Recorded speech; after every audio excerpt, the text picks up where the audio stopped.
però només pel simple fet de ser del Quick-Step, del de Koenig, ja semblava que sigui molt fàcil guanyar amb aquest equip. Fins i tot ara que ha tornat, per exemple, Cavendish, que és un tio que ja està semi-retirat, que hauria d'estar ja a prop de la jubilació, doncs sembla un tio que cada cop sembla que pugui tornar a guanyar també.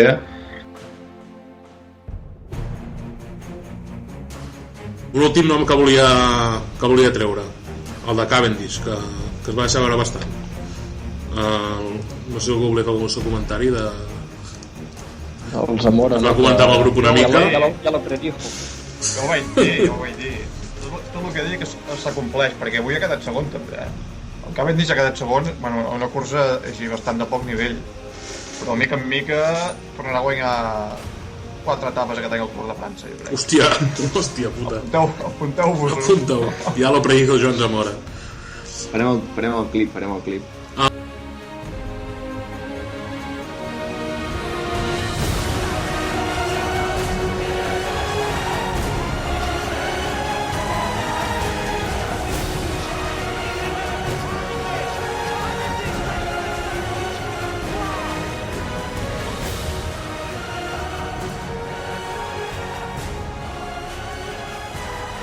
Meters to go. Alpecin Felix kick with Tim Molia on his wheel as Phillips, and Cavendish has already beaten him this season. Cavendish bites now and goes. The Max Missile going. They're all over the road. Cavendish in the centre, and Mark Cavendish wins number 32.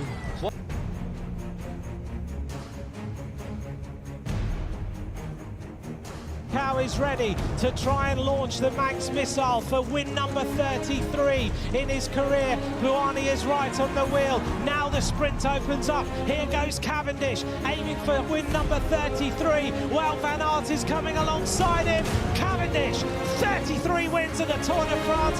Merckx's record is on.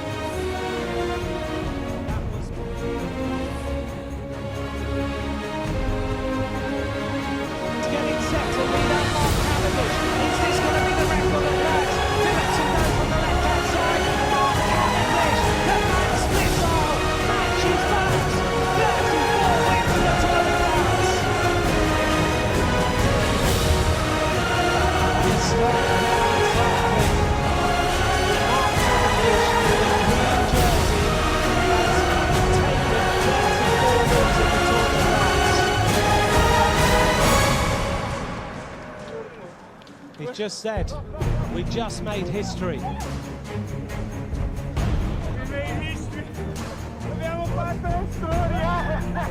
What a day.